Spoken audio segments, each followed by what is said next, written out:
إن الحمد لله نحمده ونستعينه ونستغفره ونعوذ بالله من شرور أنفسنا ومن سيئات أعمالنا من يهده الله فلا مضل له ومن يضلل فلا هادي له وأشهد أن لا إله إلا الله وحده لا شريك له وأشهد أن محمدا عبده ورسوله يا أيها الذين آمنوا اتقوا الله حق تقاته ولا تموتن إلا وأنتم مسلمون يا أيها الناس اتقوا ربكم الذي خلقكم من نفس واحدة وخلق منها زوجها وبث منهما رجالا كثيرا ونساء واتقوا الله الذي تساءلون به والأرحام إن الله كان عليكم رقيبا يا أيها الذين آمنوا اتقوا الله وقولوا قولا سديدا يصلح لكم أعمالكم ويغفر لكم ذنوبكم ومن يطع الله ورسوله فقد فاز فوزا عظيما أما بعد فإن خير الحديث كتاب الله وخير الهدي هدي محمد صلى الله عليه وسلم وشر الأمور محدثاتها وكل محدثة بدعة وكل بدعة ضلالة وكل ضلالة في النار. أعوذ بالله من الشيطان الرجيم. بسم الله الرحمن الرحيم. قاف والقرآن المجيد بل عجبوا أن جاءهم منذر منهم فقال الكافرون هذا شيء عجيب أإذا متنا وكنا ترابا ذلك رجع بعيد قد علمنا ما تنقص الأرض منهم وعندنا كتاب حفيظ بل كذبوا بالحق لما جاءهم فهم في أمر مريض أفلم ينظروا إلى السماء فوقهم كيف بنيناها وزيناها وما لها من فروج والأرض مددناها وألقينا فيها رواسي وأنبتنا فيها من كل زوج بهيج تبصرة وذكرى لكل عبد منيب ونزلنا من السماء ماء مباركا فأنبتنا به جنات وحب الحصيد والنخل باسقات لها طلع نضيد رزقا للعباد وأحيينا به بلدة ميتا كذلك الخروج كذبت قبلهم قوم نوح وأصحاب الرس وثمود وعاد وفرعون وإخوان لوط وأصحاب الأيكة وقوم تبع كل كذب الرسل فحق وعيد أفعينا بالخلق الأول بل هم في لبس من خلق جديد ولقد خلقنا الإنسان ونعلم ما توسوس به نفسه ونحن أقرب إليه من حبل الوريد إذ يتلقى المتلقيان عن اليمين وعن الشمال قعيد ما يلفظ من قول إلا لديه رقيب عتيد وجاءت سكرة الموت بالحق ذلك ما كنت منه تحيد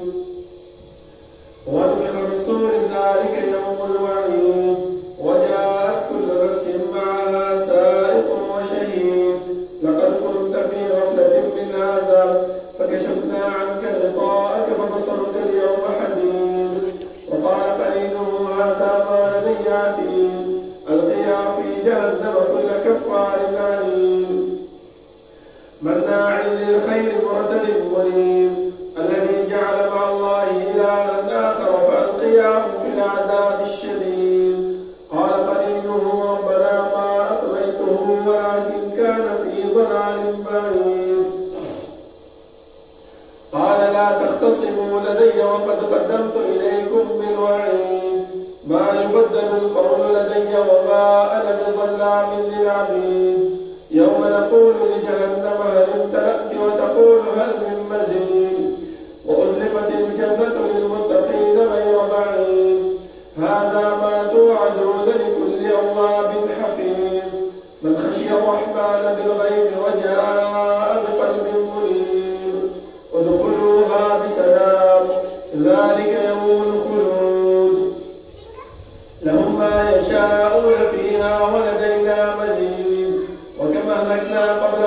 قرن هم أشد منهم بطشا فنقبوا في البلاد هل من محيص إن في ذلك لذكرى لمن كان له قلب أو ألقى السمع وهو شهيد ولقد خلقنا السماوات والأرض وما بينهما في 6 أيام وما مسنا من لغوب فاصبر على ما يقولون وسبح بحمد ربك قبل طلوع الشمس وقبل الغروب ومن الليل فسبحه وأدبار السجود واستمع يوم ينادي المناد من مكان قريب يوم يسمعون الصيحة بالحق ذلك يوم الخروج إنا نحن نحيي ونميت وإلينا المصير يوم تشقق الأرض عنهم سراعا ذلك حشر علينا يسير نحن أعلم بما يقولون وما أنت عليهم بجبار فذكر بالقرآن من يخاف وعيد اللهم صل على محمد وعلى آل محمد كما صليت على إبراهيم وعلى آل إبراهيم إنك حميد مجيد اللهم بارك على محمد وعلى آل محمد كما باركت على إبراهيم وعلى آل إبراهيم إنك حميد مجيد بسم الله الرحمن الرحيم وعد الله المؤمنين والمؤمنات جنات تجري من تحتها الأنهار خالدين فيها ومساكن طيبة في جنات عدن ورضوان من الله أكبر ذلك هو الفوز العظيم وقال تعالى ولا يرضى لعباده الكفر وإن تشكروا يرضوا لكم تعالى رب العالمين الحمد والثناء وجلال محمد رسول الله صلى الله عليه وسلم درود والسلام بعد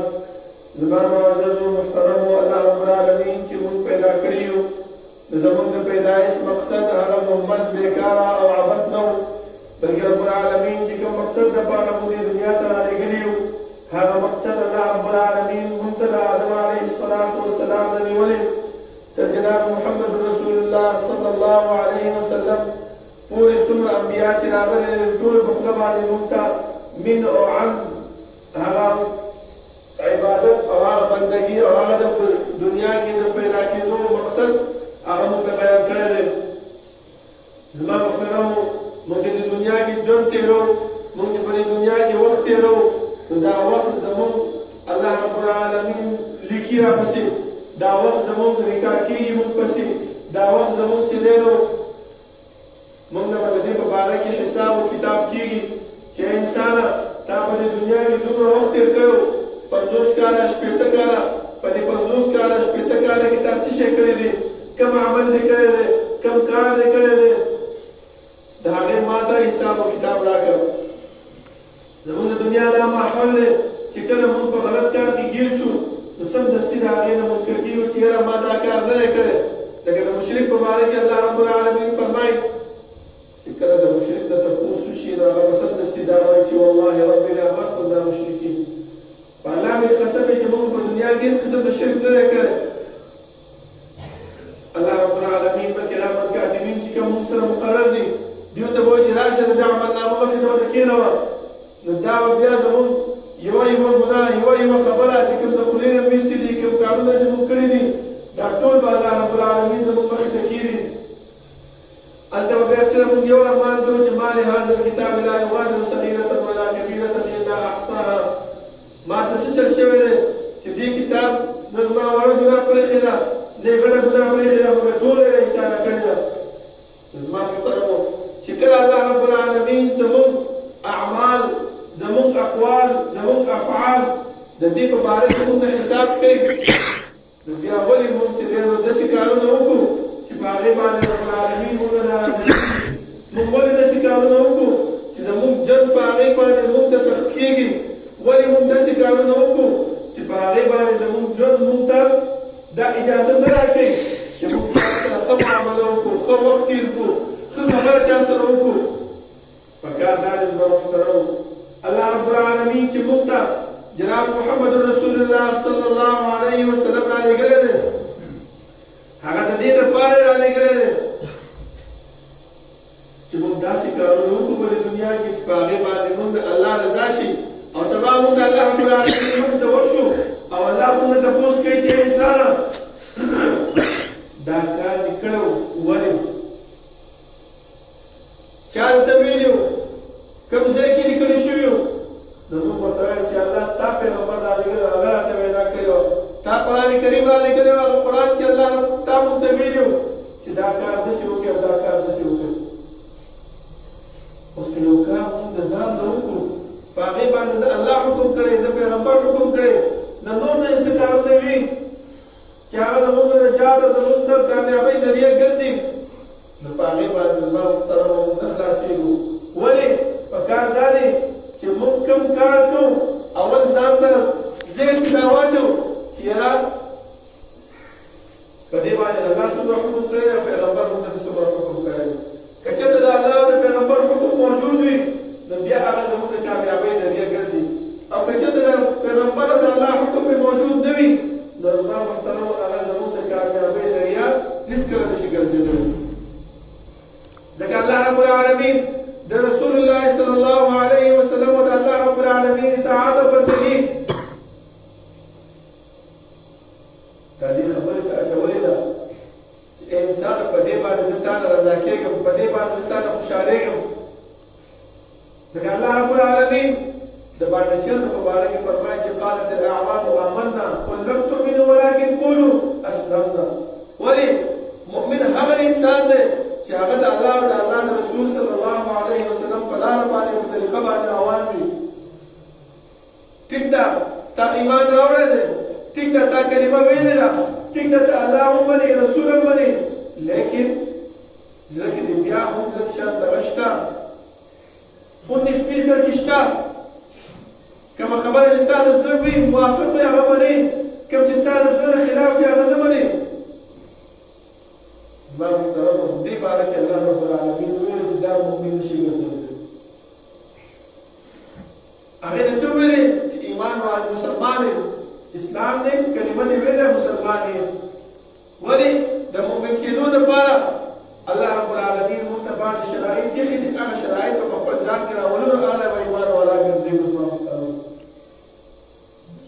ځکه الله رب العالمین فرمایي چې وعد الله الذین آمنوا وعد الله المؤمنين والمؤمنات جنات تجري من تحتها الانهار وګورئ الله رب العالمین وعده کړی د چا سره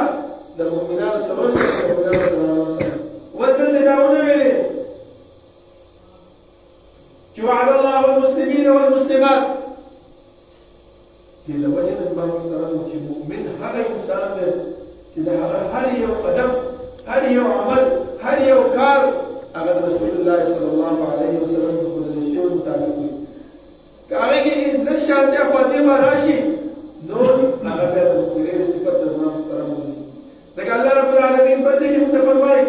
چې قد افلح المؤمنون کامیاب دي مؤمنان اوس مؤمن څوک دی الله وروسته ورپسې هغه صفات بیانوي چې وګوره انسانه دا کسان مؤمنان دي هر سړی د خپل ګریوان کې سوچ وکړي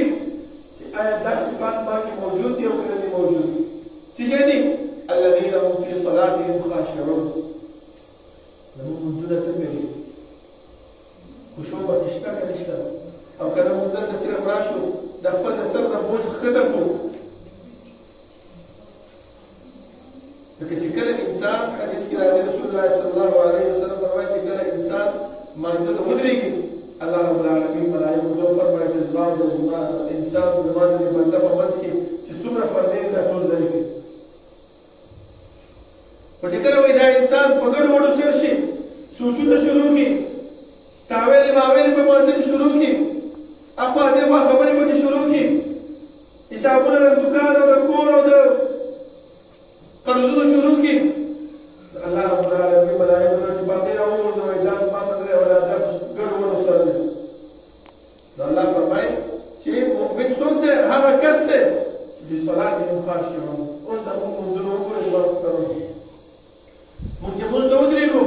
امام چې څنګه لمونځ کوي هغه شان دی خو ټیک ده خو چې خپله کله سنت ته ولاړ یو خپله چې کله نوافل کوو نو داسې کوو چې بل راته ګوري شرمېږي رانه چې یاره تا څنګه لمونځ کوي چې یو انسان زموږ زما محترمو زموږ په مونځ باندې شرمېږي او دا راپسې خبرې کوي چې یاره دا څنګه مونځ دی. تاسو په الله باور وکړئ چې الله رب العالمین به هغه مونځ زموږ ته قبول کړي، هېڅکله نه قبلوي. چې زه یو ادنا انسان، یو کمزوری انسان، یو بېکاره انسان، زه تا نه داسې مونځ نه قبلوم چې ته کوم مونځ کوې. رب العالمین چې باچا دی هغه به څنګه دا مونځونه زموږ ته قبول کړي. زما محترم دې نه بعد نور صفات به الله رب العالمین ذکر کړي دي. والذين هم عن اللغو معرضون والذين هم للزكاة فاعلون والذين هم لفروجهم حافظون إلا على أزواجهم وما ملكت أيمانهم فإنهم غير ملومين. خبرې چې کوو په خبرو کې کنځل نه کوو، په خبرو کې بد رد نه وایو، په خبرو کې تاویلې ماویلې نه وایو. دا د مؤمن صفت دی. خبرې چې چا سره کوو په شخلاقۍ سره کوو، خبرې چې چا سره کوو د چا غیبت نه کوو، خبرې چې چا سره کوو د چا بې عزتي نه کوو، خبرې چې چا سره کوو د چا سپکاوی نه کوو، خبرې چې چا سره کوو هغه موږ ته داسې متوجه وي چې یاره دا زما د کامیابۍ او زما د نجات لپاره ما دا خبرې کوي. داسې انداز کې موږ خبرې کوو. دغه انسان بیا څه شی دی؟ مؤمن دی. او الله رب العالمین دې مؤمنانو ته څه ویلي دي؟ جنات تجري من تحت، دا وعده کړې ده چې ته ماله راشي په دې حالاتو کې زه به تا ته څه درکړم، داسې جنتونه چې د هغې نه لاندې نهرونه بهېږي. ومساکن طیبة، او داسې ځای به درله درکړم چې هغه ډېر پاک وي. فی جنات عدن، په داسې جنتونه چې د هغه نوم عدن دی. د عدن جنت به الله رب العالمین موږ له راکوي چې کله موږ په خپل ځان کې د مؤمن صفات واچوو. او بله خبره الله محترم ضروري خبره هغه دا ده ورضوان من الله اکبر. جنت ورته ملاو شي، ښایسته ځای به ورته ملاو شي او بیا به ستا په زړه کې چې یاره الله به خوشحاله شوي که نه خوشحاله شوي. الله خو ما ته غوسه دی. و چې کله حدیث کې راغلی رسول الله صلی الله علیه وسلم فرمایي چې کله جنتیان جنت ته واچولی شي، جهنمیان جهنم ته واچولی شي، الله رب العالمین به ترې تپوس کوي جنتیانو خوشحاله یې؟ او دومره نعمتونه، دومره آسایشونه، دومره خوشحالیانې دي، نور څه غواړو؟ وایي د دې نه بعد یو بل شی هم دی، هغه هم درته تاسو درکومه. جنتیان وایي چې الله د دې دومره نعمتونو، د دومره خوشحالیانو نه بعد نور څه شته چې هغه هم درته موږ له راکړې؟ هغه وایي چې او څه شی دی؟ زما رضا ستاسو لپاره نن نه بعد به تاسو نه خوشحاله یم، په تاسو باندې به غوسه کېږم نه. دومره لوی نعمت چې زه به ستاسو نه خوشحاله یم، په تاسو باندې به زه غوسه کېږم نه. او قرآن کې الله فرمایي چې ورضوان من الله اکبر. د الله رضامندتیا د دې ټولو نه ډېره لویه ده. د جنت نه، دې نعمتونو نه، دې خوشحالیانو نه، دې آسایشونو نه د الله رب العالمین رضا څه شی ده؟ د ټولو نه غټه ده. او تا ته څه ملاوېږي زما محترم؟ دا صرف په دې ویلاګانو نه ملاوېږي چې زه راشم جومات کې کښېنم، امام راته لګیا خبرې کوي او زه واورم، خو چې بیا د دې نه وځمه هر څه حاضر اوسم کړم ورپسې روان شمه. نه، بلکې دغه ټولې خبرې چې موږ کوم واورېدې دا په خپل دل او دماغ کې کښېنو او بیا لاړ شو بل ته بیان کړو، خپله به عمل وکړو، بل ته بیان کړو. ولې؟ د قیامت په ورځ به موږ د الله تپوس کوي. او که چېرته موږ د دې خپلو خبرو نه، خپلو اعمالو نه منکر کېږو، الله به راته وایي چې ښه منکر شوې، ما سره یو بل حال شته د دې منکر کېدو، زه به ستا دا اندامونه په تا باندې ګواه کړم، ستا دا لاسونه، ستا دا خپې، ستا دا خوله، ستا دا ژبه، ستا دا غوږونه، ستا دا پوزه، ستا دا سترګې، دا به په تا باندې ګواهي کوي چې یوم تشهد علیهم السنتهم وایدیهم وارجلهم بما کانوا یعملون. بیا به انسان د هغې نه انکار نه شي کولی، ځکه موږ په دې دنیا کې چې دا خبرې کړي دي چا پسې، نو د خولې د وجې نه کړي دي. کوم غلط کار هم کړی په لاسونو باندې هم کړی، که کوم غلط ځای ته تللي په دې خپو باندې به تللي وو، دا ټول به زموږ متعلق څه زما محترمو ګواهي وورکوي. دا انسان به دې خپلو اندامونو ته وایي لما شهدتم علینا، په موږ باندې ولې ګواهي کړې ده؟ دا مو ورته وایي چې قد نفذ الله الذي انفذ كل شيء. الله رب العالمین زه ګویا کړی وم، ما څه کړی وم. بیا زما محترم انسان د هغې نه انکار نه شي کولی.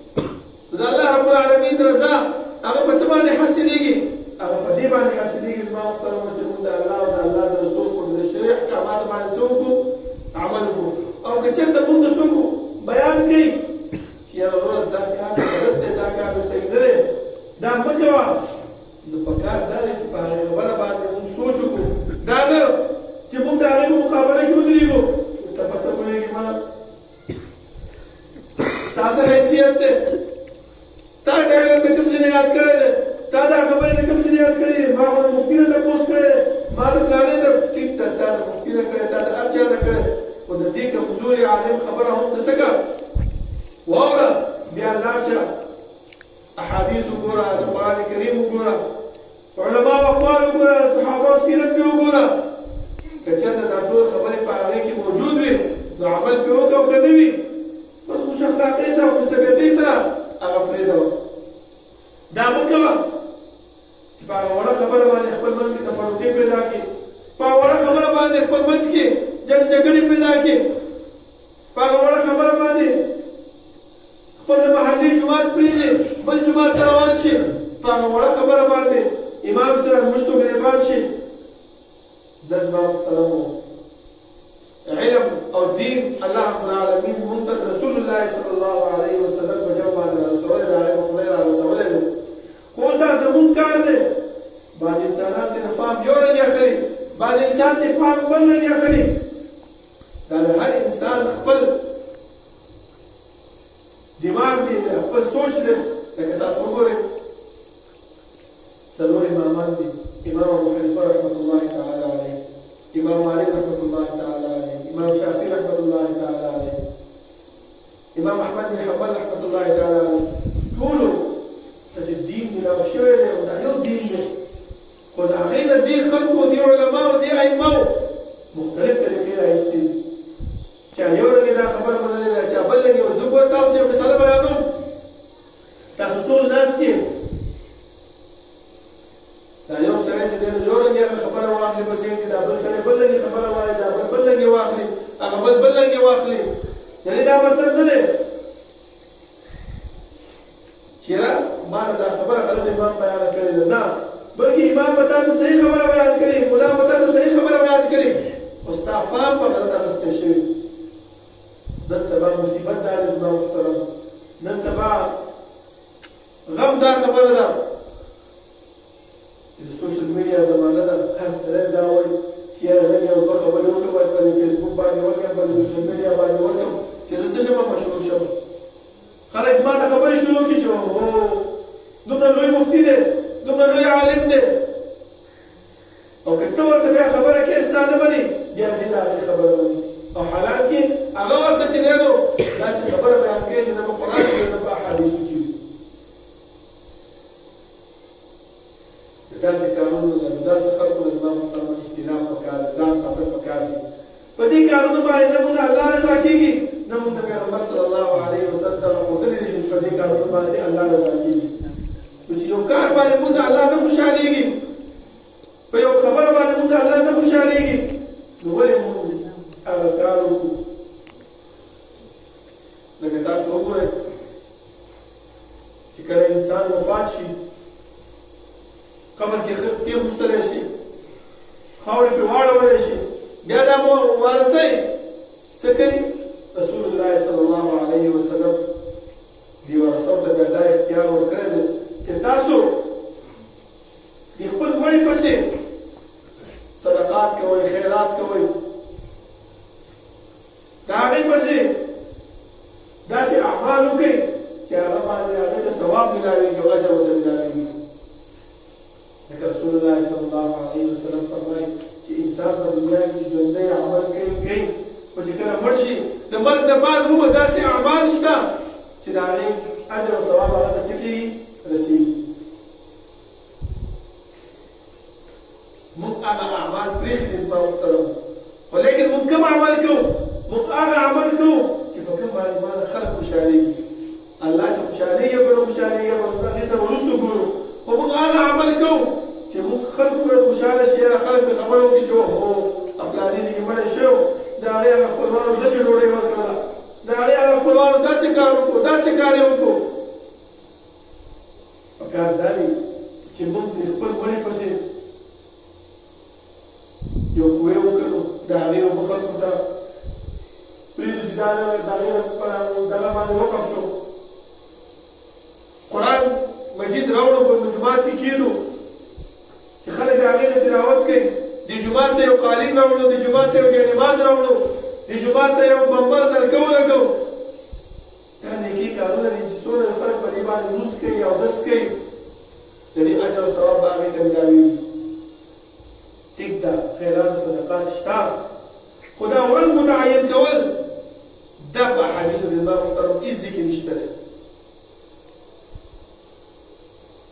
چې زموږ کور کې بڼه وشي زه په اوله ورځ باندې روژه ورکړم زه په درېیمه باندې ورکړم زه په څلوېښتمه باندې ورکړم زه په کلیزه باندې ورکړم زه د زیارت په ورځ باندې ورکړم زه د دوشنبې په ورځ باندې ورکړم دا تعین د ورځو دا نشته دی بس چې کله تعالی الله وس نه کړو که هغه د روژې وس وي که هغه د کوي ویستلو وس وي که هغه د قرآن مجید راوړو وس وي که هغه نور داسې فلاحي کارونه وي نو د هغې اجر او ثواب هغه بڼې ته رسېږي زما او لویه خبره دې ټول روټۍ موټۍ دې نه وباسه د دې مړې چې کوم بچي دي کوم نوسي دي دا چې خپل دې پلار ته خپل دې نیکه پسې دعا کوي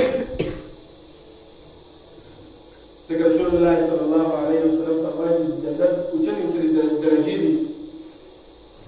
چې کله الله رب العالمین د یو انسان ته د لاندې درجې نه راواخلي اوچتې درجې ته وبوځي انسان خو حریص دی سمدستي تپوس کوي چې الله دا د کوم ځای نه دا ولې احسان په ما باندې کېږي زه په لاندې درجه کې وم دا اوچت ولې کړی شوم الله رب العالمین ورته وایي چې تا په دنیا کې خپل اولاد د تعلیم ورکړل خپل اولاد دې علم باندې پوه کړي وو خپل اولاد دې د الله او د الله د رسول صلی الله علیه وسلم د احکامات باندې پوه کړي وو هغه تا ته دعا کړې ده هغه ستا د مغفرت دعا کړې ده تا پسې چې دی نو کوی کې رستی و د هغې اجر او ثواب خلکو ته ملاوېدو تا پسې نور نیک کارونه یې کړي وو د هغې اجر او ثواب ته چې ته مې د ځان نزینه څه کړلی اوچت مې کړلی احادیث کې کوم ځای کې موږ ته د خیراتونو د هغې ذکر نه دی راغلی چې مړی ځکه جعفر رضی الله عنه د هغه کور کې مړی وشو رسول الله صلی الله علیه وسلم بهر صحابه ورته وفرمایل چې ورشئ د جعفر رضی الله عنه دپاره روټۍ تیار کړئ ولې د هغه کور کې نن غم شوی دی هغې د ماشومان د هغې زنانه په غم کې مبتلا دي روټۍ ورته کاری نه شي پکولی تاسو کور کې راوړئ رسئ دا یې نه ونه ویلې چې یاره ستاسو کور کې بله شوې شوې ژوندونه بند کړی وو دا چې کوم مېلمانه راغلي هغو ته یې ورکړئ دا ذکر هېڅ چاته نه دی کړی زما محترم زما مقصدي خبره دا وه چې د الله رب العالمین د رضا کولو اسباب څه شی دي هغه دا دي چې موږ ته رسول الله صلی الله علیه وسلم کوم احکامات ښودلي دي کوم دین یې راته ښودلی دي په هغې باندې موږ څه وکړو عمل وکړو د هر سړي په خوله باندې د هر سړي په خبره باندې یقین ونه کړو ځکه نن سبا هر سړی ځان مشروعي شوی د قرآن کریم آیات په تا ته پیش کوي خو غلط معنا او تفسیر به درته کوي د حدیث د رسول الله صلی الله علیه وسلم په تا ته پیش کوي خو د هغې معنا او ترجمه به څه کوي غلطه پیش کوي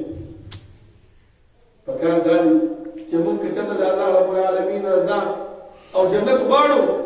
نو په داسې کارونو باندې عمل وکړو چې هغه موږ ته الله ښودلي دي او د داسې کارونو نه ځان وساتو چې هغه موږ ته د الله رب العالمین د هغې نه موږ څه کړي وو منع کړي وو الله رب العالمین د دعا ده چې الله رب العالمین د عمل کولو توفیق راکړي او الله رب العالمین د هغه اعمال موږ نه واخلي چې په هغې باندې الله رب العالمین زموږ نه څه کېږي راضي کېږي أقول قولي هذا وأستغفر الله لي ولكم ولسائر